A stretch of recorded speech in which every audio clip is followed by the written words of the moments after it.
The goblet wedge squat. One of my favorite activities is goblet squatting, whether it's to a box, on the wedge, no help, just flat on the ground. I think it's just a great activity. I think if most people just spent more time learning how to goblet squat and build strength that way, that they would be able to do it faster, they would get strong, and there'd be less injuries in the gym. And so the way we're going to load this up, you can use a dumbbell or a kettlebell. I'll show you both ways. I enjoy both.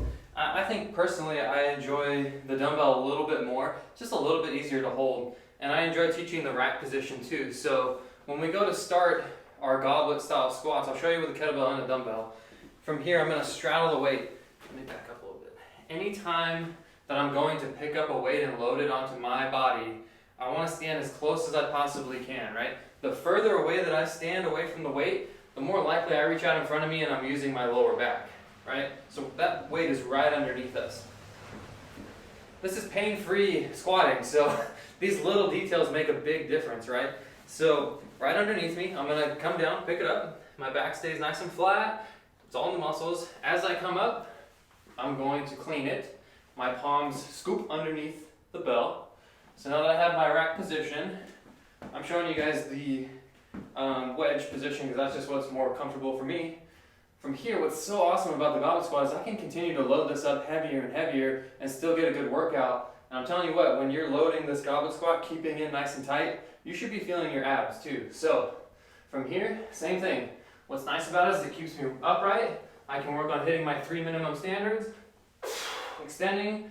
Everything is squeezing at the top. At the top of all these squats, you should feel like you're in a plank.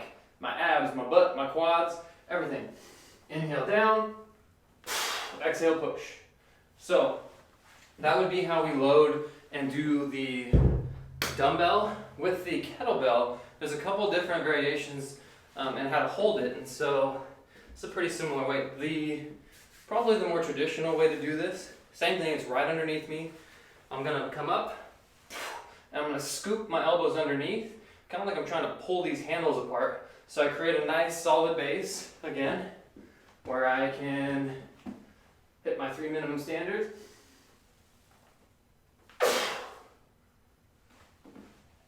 And lift safely.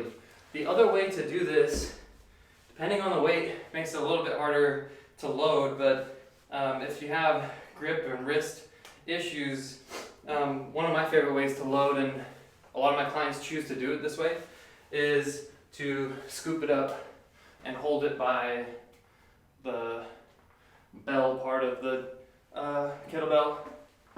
Got me breathing hard in all these already. So from here, obviously this makes the dismount a little bit more challenging, especially as you get heavy. That's the reason I really like the dumbbells, and I favor them a little bit more, especially as we go heavier. A little bit easier to load up and to dump, but either way, great activity.